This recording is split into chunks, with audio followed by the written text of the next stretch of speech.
Buenas noches. Vamos a dar inicio al conversatorio titulado La memoria, espacio que se descubre al nombrar. Sean todos bienvenidos a esta velada. Algunos recordatorios de rigor. El programa actualizado del encuentro se encuentra en la página web www.centroamericacuenta.com. En segundo lugar, hemos hecho un gran esfuerzo para que todos los lectores conozcan que todo el público conozca no solamente los autores, pero también a sus libros. Hay una pequeña feria de libros en el pasillo exterior. Hemos tratado de reunir los libros de todos los invitados al encuentro. En esta mesa queremos hablar cómo desde la infancia íntima a la historia colectiva, entre la violencia política y la violencia del narcotráfico, así como los encuentros y desencuentros personales, la narrativa contemporánea traza un mapa de los lugares perdidos e ignorados de la historia. ¿Hasta qué punto es esta literatura que se forja desde una memoria remota la que recupera lo que menosprecia la historia oficial? Participan en esta mesa un panel de lujo, autores cuyas voces se encuentran entre las más interesantes y representativas de sus países de origen. En primer lugar, Héctor Abad Faciolince, de Colombia, escritor y periodista, que entre otros premios ha merecido el Premio Casa de América Latina de Portugal, Premio a la Mejor Novela Extranjera del Año en China, Premio Simón Bolívar de Periodismo de Periodismo de Opinión y Premio Casa de América de Narrativa Innovadora. Para él un fuerte aplauso.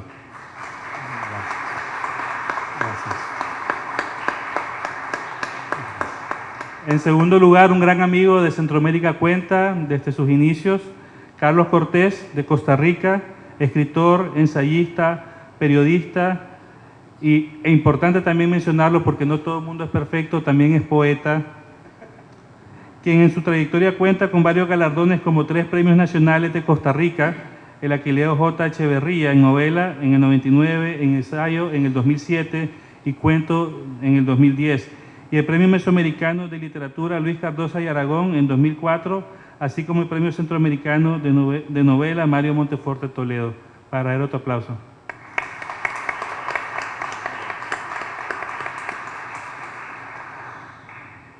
Y en el otro extremo, Julián Herbert, de México, poeta, novelista, cuentista y ensayista, además músico, profesor y promotor cultural, ganador de premios como el Premio Nacional de Cuentos Juan José Arriola en 2006, el Premio Nacional de Cuento Agustín Yáñez en el 2008, el Premio Jaén de Novela Inédita en 2011 y el Premio de Novela Elenia Poniatowska en 2012. Héctor, un aplauso también para Julián.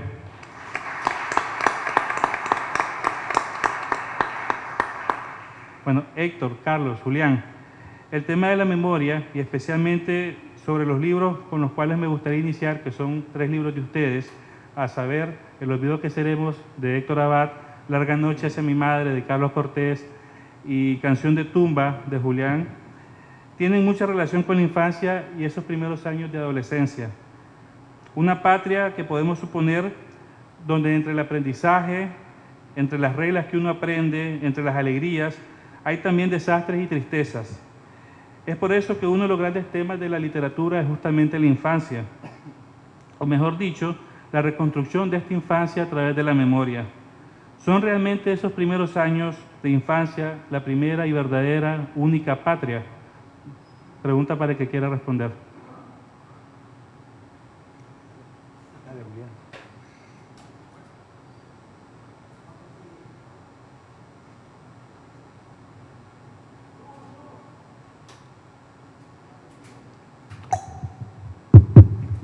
Hola.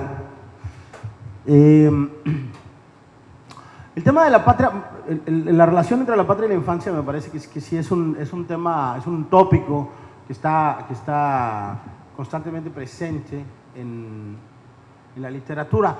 Me parece que más que ser verdadero es eso, es un tópico, es decir, es una figura retórica. Creo que por supuesto existe una pulsión esencial en el aprendizaje de la infancia acerca del mundo y que eso es irrenunciable. pero al mismo tiempo creo que es un material con el que un escritor maduro suele trabajar. Es curioso que esos acercamientos hacia la infancia, creo yo, hacia la definición de la infancia como hogar, como patria, suelen darse sobre todo en escritores en el momento de su madurez. Es decir, existe, digamos que podría decir en todo caso que se trata de una doble nacionalidad, ¿no? Que si la infancia es la única patria, solo se puede volver literariamente a ella desde la madurez. Y hablando de mi experiencia personal, yo creo que uno está entrenando toda la vida para escribir 1 o 2 libros nada más y puedes atinarle a otras cosas, pero realmente estás obsesionado por distintas cosas que algún momento van a cerrar, ¿no?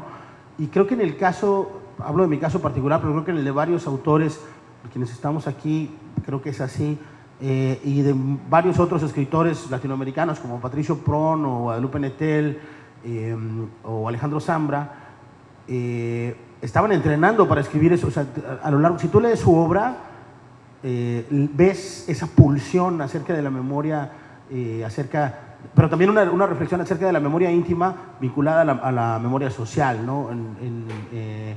Creo que en ninguno de esos casos está excluida la memoria social. Entonces, de algún modo, siento que sí es cierto la enunciación, pero más como un tópico, como algo que en última instancia se cierra cuando un escritor consolida su capacidad para regresar a la infancia como patria, ¿no? Carlos. Bueno, yo me identifico mucho con lo que viene de decir Julián. Quería, abonando algo que vos dijiste,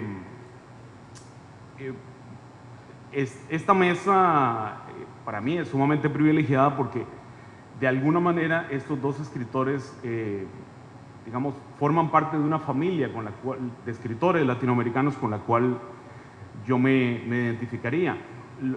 2 de sus últimos libros, El olvido que seremos, que me parece que es una obra maravillosa, o Canción de tumba, que es una obra terrible y que me permitió leer mi propia obra de otra manera, me lo confirman. La infancia y la memoria es una gran mentira, porque realmente es una construcción que uno va haciendo a lo largo de la vida. Yo no sé en qué momento, no sé cuándo comenzó mi infancia, porque para mí, tal vez parafraseando a Virginia Woolf, nada es real si no lo recuerdo. Entonces, ¿cuándo comienza esa, digamos, obsesiva vuelta sobre la infancia, que es algo que Julián viene de decir? Es un proceso que se hace muchísimo después. Ahora, en mi caso, sí hay un punto de partida que yo lo cuento en la novela que vos mencionaste, que sucedió como a los 8 años, que corrompió absolutamente mi infancia y la conciencia que tenía sobre ella. Y bueno, que es un episodio con mi madre, en la cual me doy cuenta que todo el entramado familiar, digamos, es falso. Y eso me marca muchísimo porque, digamos, la memoria sirve o nos sirve para crear temporalidad, que para mí es la base de mi literatura. Y poco después yo comienzo, digo, a los 9, 10 años, comienzo a registrar las cosas en fechas, y es algo que para mí sí está relacionada con la pérdida de la conciencia feliz. Y yo no vería la infancia como mi patria, yo vería la memoria como el reino de esta conciencia infeliz. Y al mismo tiempo, en este vaivén y en este juego de espejos en lo cual uno crea, porque muchos de mis recuerdos más importantes son recuerdos inventados, porque son recuerdos anteriores al inicio de mi vida y al inicio de esa conciencia, pues son para mí, por lo menos, una especie de combate contra la desolación y contra la orfandad, o contra el sentido de orfandad que contamina toda mi literatura. Muchas veces esos recuerdos inventados son mucho más poderosos que los recuerdos vividos. Para mí sí, sin duda, claro. Héctor. Bueno, para mí la infancia fue una cosa muy larga y muy aburrida. Yo recuerdo la infancia como un periodo en el que el tiempo no pasa. Es un lugar común decir que el tiempo se va acelerando. Para mí es increíble que hoy sea mayo, creo que 21 o 22, porque para mí el año acaba de empezar. Pero en cambio, cuando yo era un niño, el tiempo no pasaba, el tiempo era eterno. Y yo era un niño muy obediente. Entonces, los niños obedientes están jodidos porque uno hace solamente lo que le di. Yo hacía lo que me decían mis hermanas, o repetía lo que hacían mis hermanas. Y yo tenía solamente hermanas y una monja y unas empleadas del servicio y mi mamá y mi papá siempre de viaje. Entonces yo era un niño que era como una niña. Yo, por ejemplo, me echaba el perfume así. Y entonces mis hermanas me decían, no, los hombres no se echan así el perfume. Los hombres se lo echan a manotadas. Pero yo no sabía, yo hacía lo que hacían mis hermanas. Es más, la primera vez que me peiné con un partido con raya, y yo pregunté, ¿quedé bien peinadita? Porque para mí el género era todo femenino. Entonces, la infancia fue para mí como un proceso largo de aprendizaje, donde la única figura masculina, mi papá, no estaba casi nunca, y cuando estaba yo me pegaba de los pantalones de mi papá, como los niños se suelen pegar de las faldas de la mamá. Yo me pegaba era de los pantalones de mi papá para tratar de construirme en esa cosa tan extraña que era ser hombre. A nosotros, a los 6 hijos, nos bañaban a todos en una bañera juntos, pero mis hermanas estaban en pelota y yo no. Yo tenía que seguir de calzoncillos porque yo tenía una cosa rara. Después le puse la Santísima Trinidad. Sí, pues los testimonios de mi masculinidad y la otra cosa.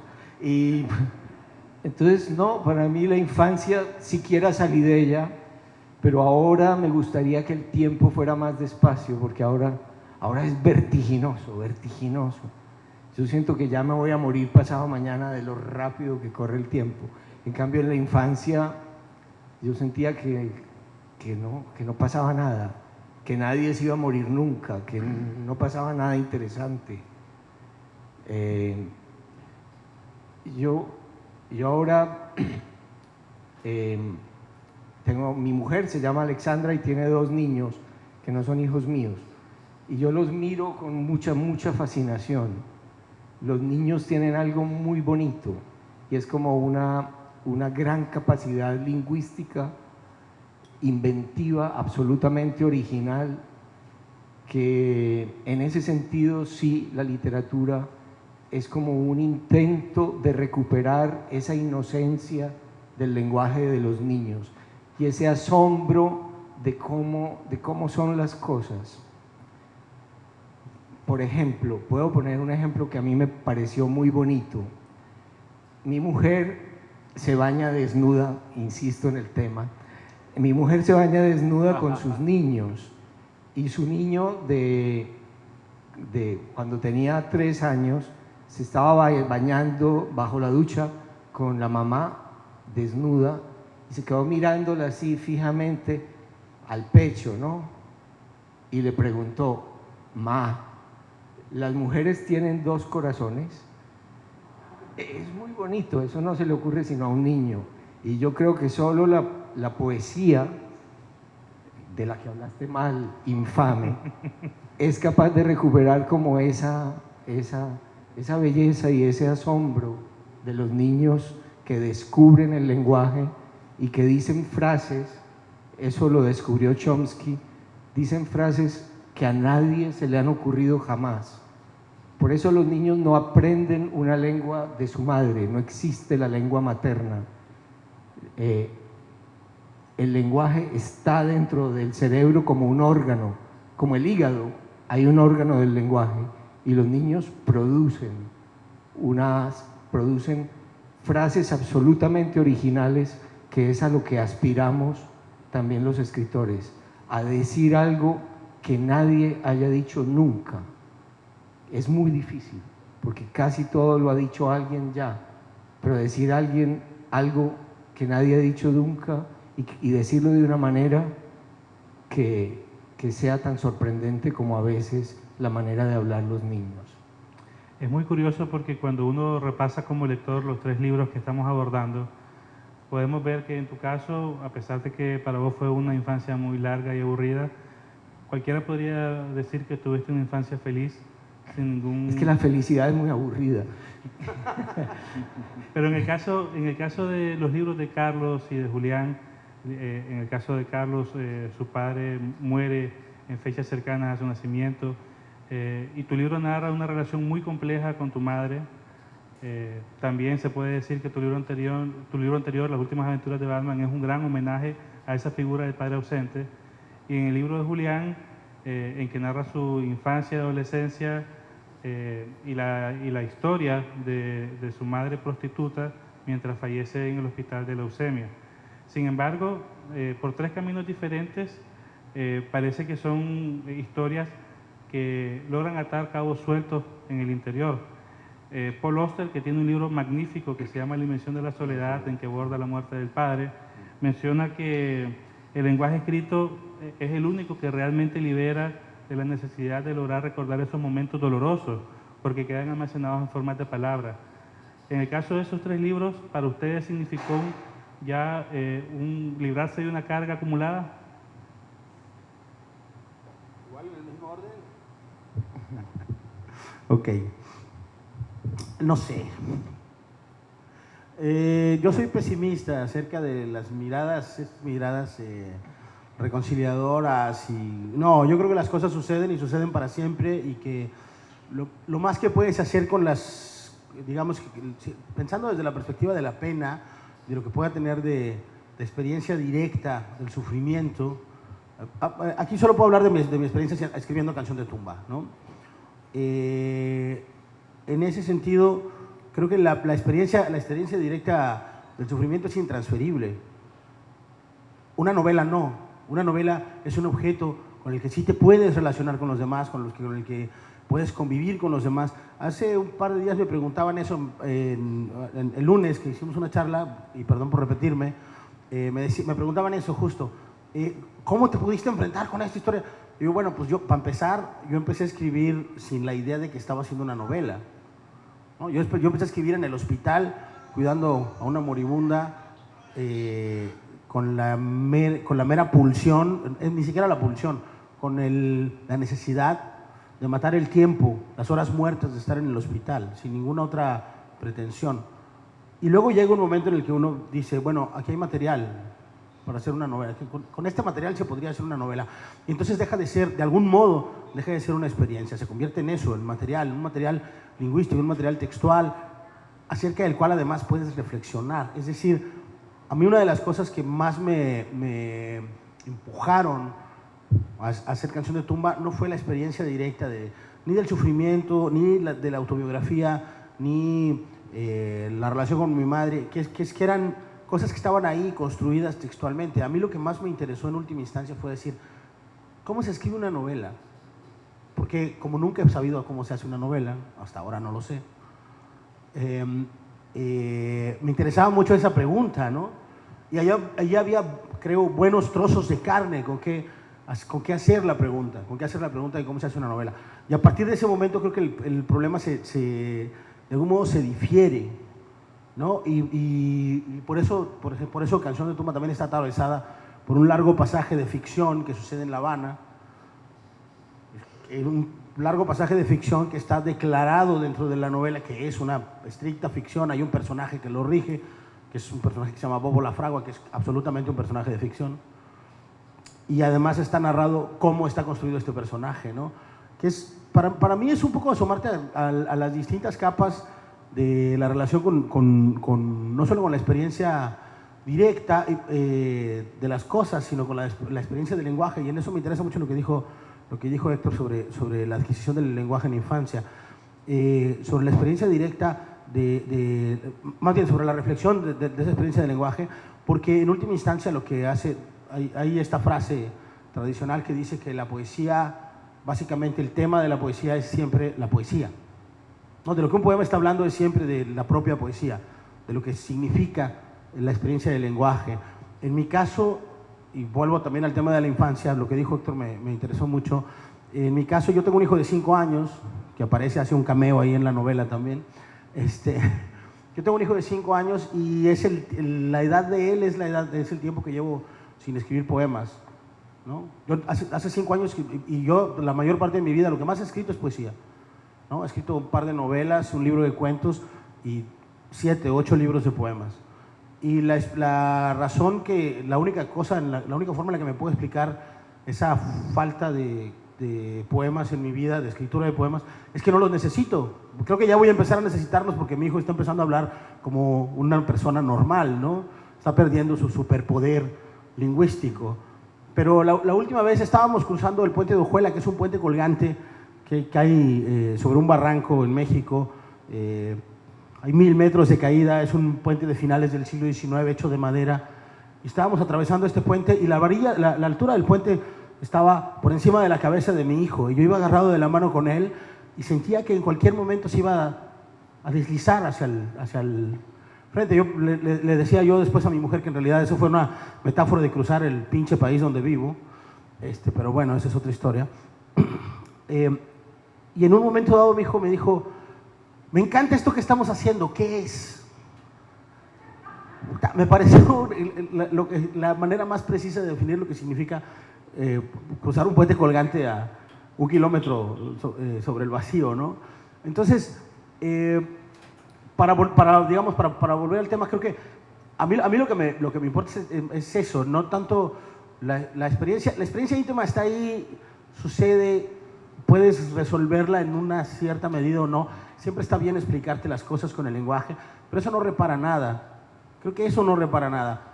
Pero la experiencia del lenguaje por sí misma es hermosísima. Y es algo que sí puedes compartir con los demás. A mí eso es lo que más me interesa. Carlos.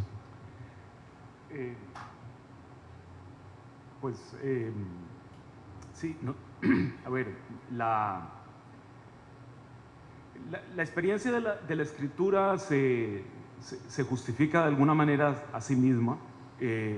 Y por cierto, yo reniego de los versos, pero no de la poesía, que son cosas distintas. Y oyendo tu pregunta, lo que pasa es que probablemente yo siempre me he sentido un poco culpable de vivir o de haber sobrevivido, digamos, a la tragedia de alguna manera, para ponerle algún nombre, ¿no? A la tragedia de mi madre y de mi familia, ¿no? Porque mi padre fue asesinado 162 días antes de que yo naciera, ¿no? Mi madre estaba en cama porque era un parto difícil, tenía unos cuantos meses de estar embarazada y a las 3 de la tarde del 16 de abril, bueno, del 62, en fin, puso la radio casualmente y oyó que en el noticiero estaban transmitiendo el asesinato, porque en ese momento pues San José era una ciudad muy pequeña, con muy pocos habitantes, y mi padre de alguna manera era una figura pública, y entonces causó una cierta conmoción. Por supuesto, esa historia mi madre no supo cómo contármela, y desde los 3 o 4 años empezó a tratar de justificar evidentemente una ausencia muy pesada, que era pues, que yo no tuviera papá y que no estuviera en la casa ninguna figura paterna, evidentemente, ¿no?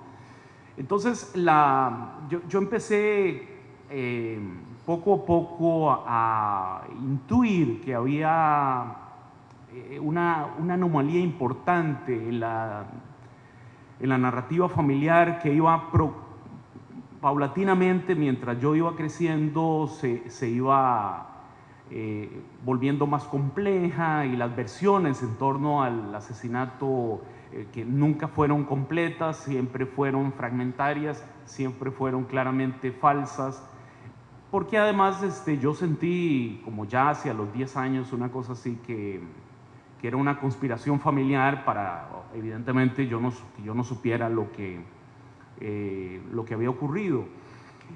Claro, yo después, muchos años después, cuando hice la investigación para Larga Noche hacia mi madre, me enteré por qué razón, porque claro, mi hermano mayor, que es hijo de mi padre, no de mi madre, había reaccionado muy mal ante esto que pasó, entonces tenían mucho miedo que yo hiciera lo mismo que él había hecho, que había tratado de vengarse, etcétera, ¿no? Y entonces, cuando entré al colegio, y es algo que yo narro en La Última Aventura de Batman, como nadie me había contado lo que sucedió, entonces yo tenía claramente pues la fecha y las características sabía muy claramente que en los periódicos había sido publicado, porque también sabía que la televisión había transmitido los funerales. Entonces me fui a la Biblioteca Nacional, pedí los periódicos de esa fecha y claro, leí, y ahí me enteré de todo lo que había pasado. Entonces ahí creo que de alguna manera se decidió mi destino, de alguna manera de sobreviviente, pero esencialmente mi destino de contar esta historia, que no te absuelve de la culpa de haber sobrevivido, pero te permite compartirla. Por eso digo que es como una trinchera contra la orfandad. Te permite compartirla, te permite explicarla. Yo también, como muchos escritores, yo he hecho todo lo posible por no tener que contar esta historia, y constantemente, aunque esté hablando de mi primera novela es política, y tarde o temprano voy cayendo hacia la inevitable búsqueda del padre. Constantemente yo recuerdo este inicio maravilloso de Pedro Páramo. Vine a Comala porque me dijeron que aquí vivía un tal Pedro Páramo. Claro, ¿verdad? Porque él, bueno, igual como Telémaco, ¿no? Viene en busca, o igual que Quetzalcóatl en los cantos mexicas, pues viene en busca de los huesos de su padre, y bueno, y esos huesos están hechos de memoria. No podés hacer nada más con eso, no podés. En mi primer cuento largo yo me pregunto muy a menudo, bueno, ¿qué se puede hacer con el dolor, ¿no? Y bueno, la única posibilidad que tiene un escritor, me parece, si no querés parar en la cárcel, digamos, pues es llenar ese dolor de palabras, que es un poco lo que yo he hecho, ¿no? Cuando yo terminé esa novela, que es algo que yo he dicho varias veces, mi mujer me dijo una frase que después la encontré en el prólogo de los cuentos completos de Graham Greene, y él dice, bueno, si yo no entiendo cómo la gente que no escribe no se vuelve loca, porque mi mujer me preguntó eso, ¿no? Y bueno, yo justamente fue una manera de tratar de salir de esta historia, a la que pues me siento de alguna manera atado y condenado, pero bueno, es muy difícil salir, ¿no? Lo que haces es volverla a contar de otra manera. Ulises, yo me concentraba en las respuestas y ya no me acuerdo de la pregunta. Pero, que si en el caso de El olvido que seremos te sirvió para cerrar un ciclo que tenías que cerrar internamente. sí, tal vez lo que me pasa a mí es que, aunque lo espontáneo es hablar, todo el mundo habla, a mí me parece muy difícil hablar. Me parece que hablar bien es muy complicado. Y desde que estaba muy niño me di cuenta de que poder decir exactamente lo que yo estaba pensando o poder describir bien lo que yo había visto hablando era muy difícil, sobre todo porque mis hermanas lo hacían mucho mejor que yo. Entonces, el hecho de encontrar esa cosa rara que no es espontánea, que hay que aprender por largos años, que es muy difícil, más difícil que hablar, pero más controlable. Ese hallazgo para mí de que uno podía contar las cosas y tachar y corregir y borrar y buscar la palabra en el diccionario y preguntarle a alguien si estaba bien así, ensayar. Esa manera de hablar que es la escritura me pareció como muy, muy fuerte, una manera realmente que era capaz como de sustituir la realidad, de sustituir los actos, de reemplazar los actos por palabras. Para mí, digamos, desde antes de que mataran a mi papá, siempre me había impresionado muchísimo Hamlet. Y me había impresionado mucho que empezara Hamlet diciéndole a Hamlet, hijo, tienes que vengar el asesinato de tu padre. Y hay una parte de Hamlet que es la representación de ese asesinato, en palabras y en una obra de teatro. El teatro dentro del teatro que hay en Hamlet, que es maravilloso. La representación de lo que ocurrió. Eso para mí es como lo fundamental de la escritura. Reemplazar la realidad y reemplazar también la venganza. El hecho de vengarse no con una espada, no matando al que mató, sino vengarse simplemente mostrando lo ocurrido. Fue para mí como la gran lección literaria de Hamlet. Hamlet la embarra porque él debió haberse quedado en la obra de teatro, en la representación del crimen de su padre cometido por el padrastro y por la madre. Ahí ya toda la venganza estaba hecha. A él lo acaban matando porque se obstina en llegar hasta las últimas consecuencias en los actos. Para mí, después lo entendí, sí, con El olvido que seremos, reconstruir lo sucedido, contar lo sucedido, mostrar la maldad de los malos, la violencia de los asesinos, eso me parecía que era una magia perfecta que la literatura conseguía, que es, no, hablando eso hubiera sido muy difícil, porque, repito, hablar es muy difícil, pero con esa lentitud de la escritura, con esa posibilidad de quitar, de añadir, de pedirle a la memoria de otras personas que te ayuden, esa representación de la realidad a través de la escritura te daba todo, te daba la venganza sin tenerte que vengar. Y eso es muy, muy bonito, porque yo creo que la única venganza realmente admisible es la venganza que uno hace por medio de la palabra.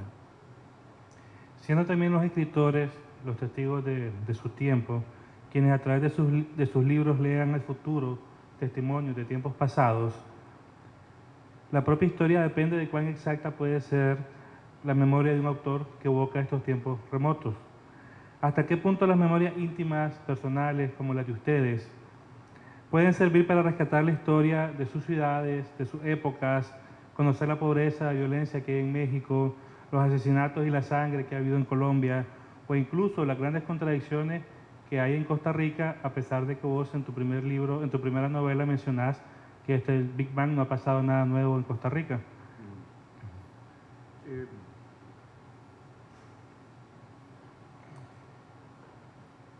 Hay una frase de Sciascia, el escritor siciliano extraordinario, que dice que la literatura permite, escribiendo en tinta roja, poder leer lo que está escrito en negro o en letras negras.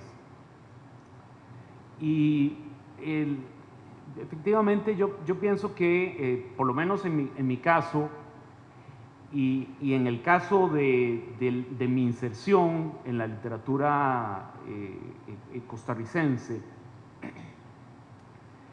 yo he partido de esta obsesiva necesidad de contar, no siempre, obviamente, ni el asesinato de mi padre, ni mucho menos, pero sí una serie de, digamos, de agujeros negros que hay en la historia costarricense que nunca habían sido abordados por la literatura. Y por supuesto que eso tiene que ver con mi pasado y con la manera que yo decidí asumir ese pasado o esa reconstrucción de la memoria. A diferencia de la literatura centroamericana, la literatura costarricense no es que ha estado totalmente, el discurso de lo político y la violencia no es que ha estado absolutamente ausente, por supuesto que tiene un espacio mucho menor que el que tiene en otros países, en la literatura nicaragüense, en la literatura guatemalteca, que están cifrados obviamente por el tema de la violencia, pero tradicionalmente separaban totalmente, o se separaba el espacio de lo social y político, y que se reducía al espacio público, y el espacio de lo íntimo, que estaba obviamente dentro del espacio familiar. De hecho, yo muy a menudo he dicho que el verdadero infierno social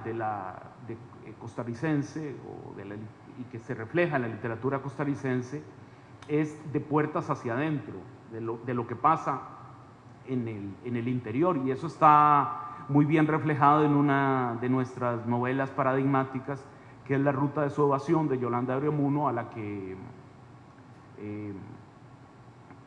cuyo personaje, Yolanda, Sergio Ramírez le rindió homenaje y creó esta novela maravillosa que es La Fugitiva. Y yo, digamos, mi interés justamente ha sido pasar de esta narrativa íntima a un plano mucho más social del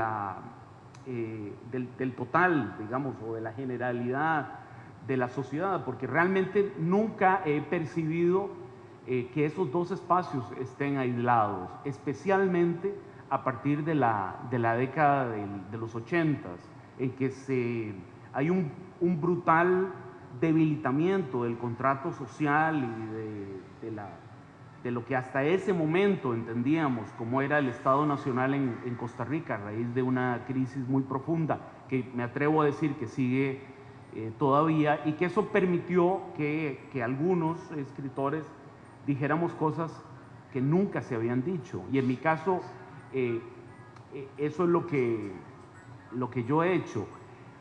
Añadiendo a esto, cuando yo investigué con un poco más de detalle en algunos de los acontecimientos que cuento en la última novela, me di cuenta que, siendo un asesinato que los periódicos llaman común, digamos, un asesinato motivado por razones personales, digamos, por una confrontación personal que hubo en un bar, ¿no? Automáticamente se convirtió en un crimen que tuvo ribetes políticos, que tuvo ciertas connotaciones políticas, porque el asesino, y esto es algo muy costarricense, que es tal vez muy centroamericano, pero bueno, Costa Rica es un país particularmente endógeno e incestuoso. El asesino estaba íntimamente conectado con el partido de la oposición y su hermano íntimamente conectado con el partido en el gobierno.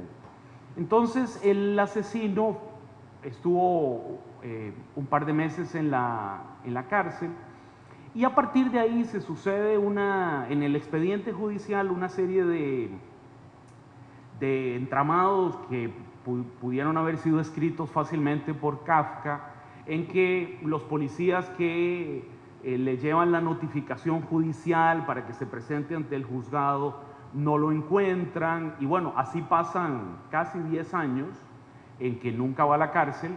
Y después, cuando vuelve a estar en el poder el partido del cual formaba parte el asesino, bueno, es indultado, y entonces al final en todo estuvo como preso un par de meses, una cosa así. Bueno, fue el resultado de una serie de subterfugios judiciales que demuestran que la historia más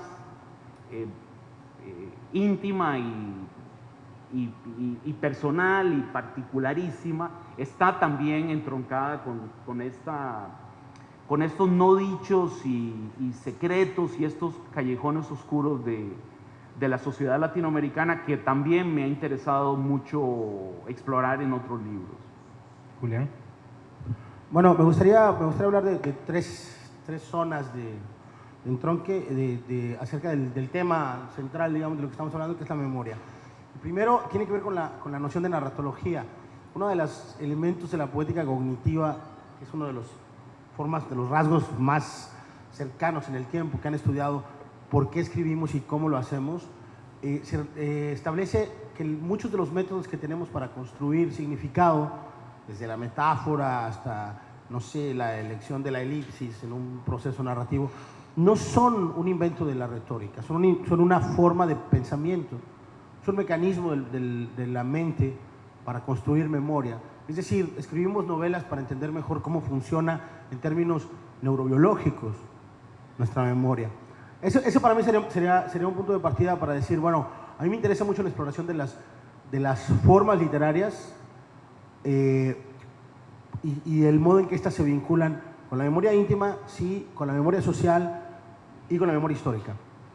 Entonces, en el caso de Canción de Tumba, a mí me interesaba que la experiencia directa de los hechos que se narran en la novela no se desprendiera de ese telón de fondo que era no solo el país en el que estaba viviendo, que es una metáfora que es llamada la suave patria, que aparece a lo largo de todo el libro, sino también los distintos procesos que desde mi lectura y también desde la lectura de mi madre, o del personaje de mi madre en la novela, influyen en el desarrollo de una historia íntima, ¿no?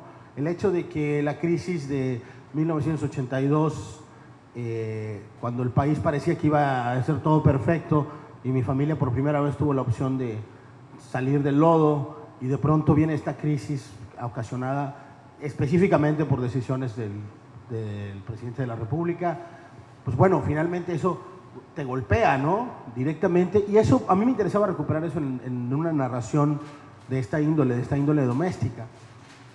Sin embargo, mi preocupación ha sido ahora tratar de entender cómo narrar ese tipo de cosas de una manera formalmente más sutil.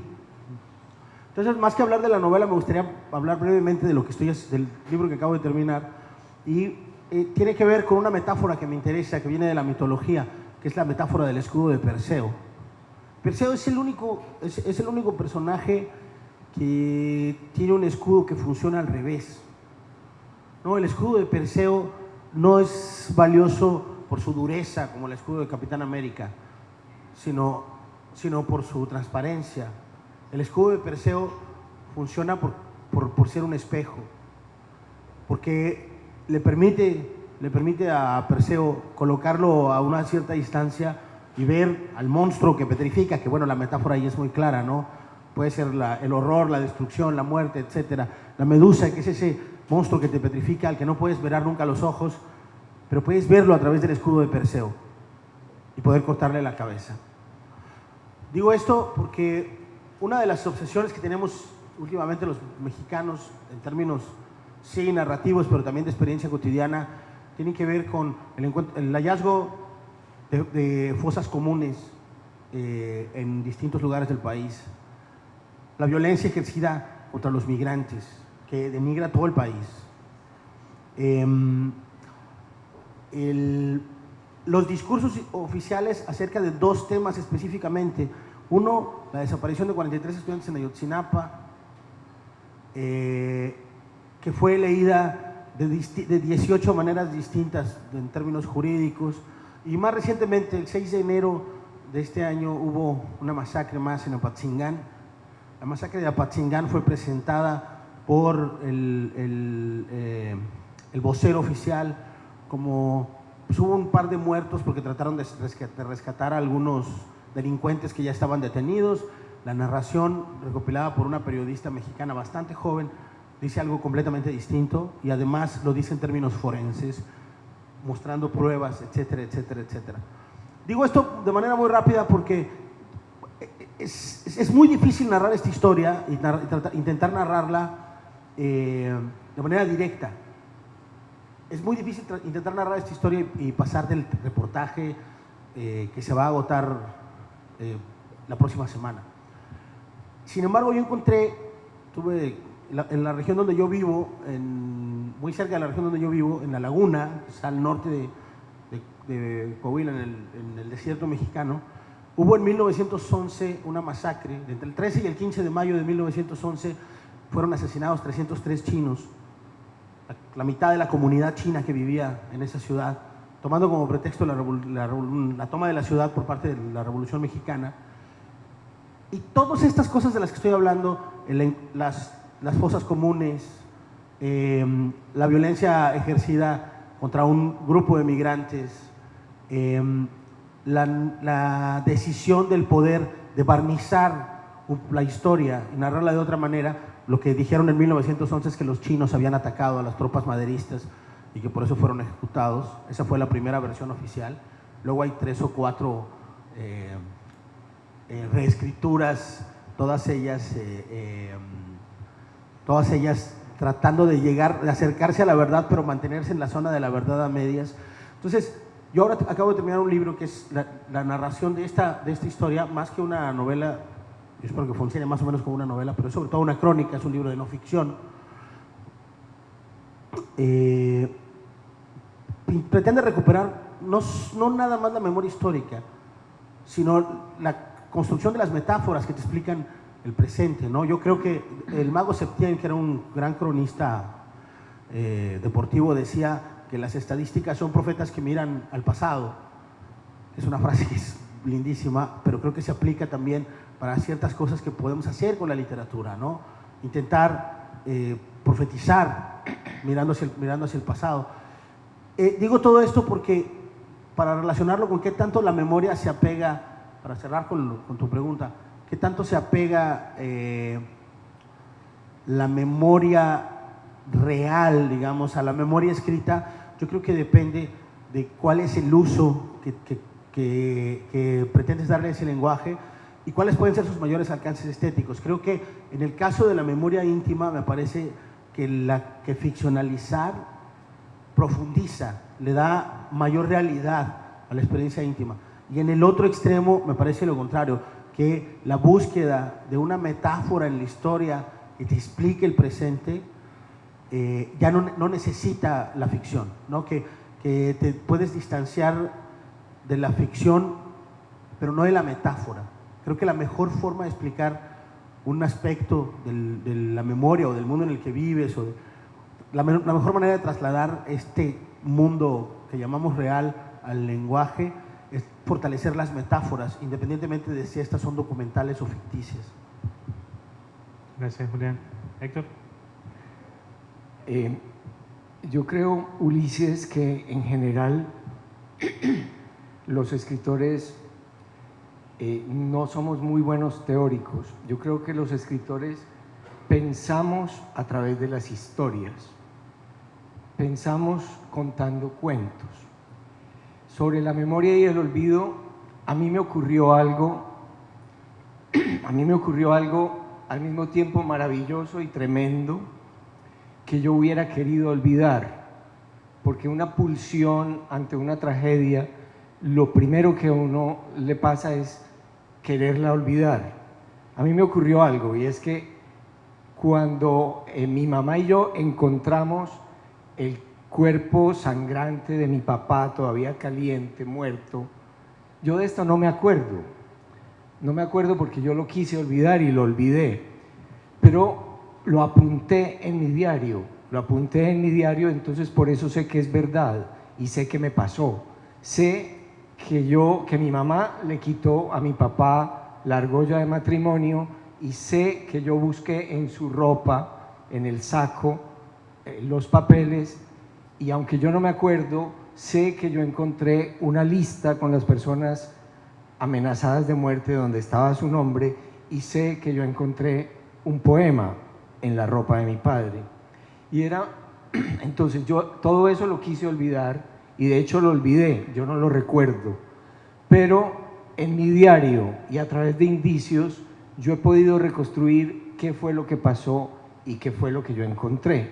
Y encontré en la ropa de mi papá, yo no hubiera querido que eso me pasara, pero eso me pasó. Encontré en la ropa de mi papá un poema de Borges sobre el olvido, y un poema olvidado de Borges, un poema que todavía hoy en día María Kodama dice que no es de Borges, pero yo encontré ese poema, eso es verdad, publiqué ese poema pocos meses después, lo pusimos en la lápida de mi padre, y más de 20 años después, cuando yo escribí un libro, usé el primer verso de ese poema que dice: ya somos el olvido que seremos.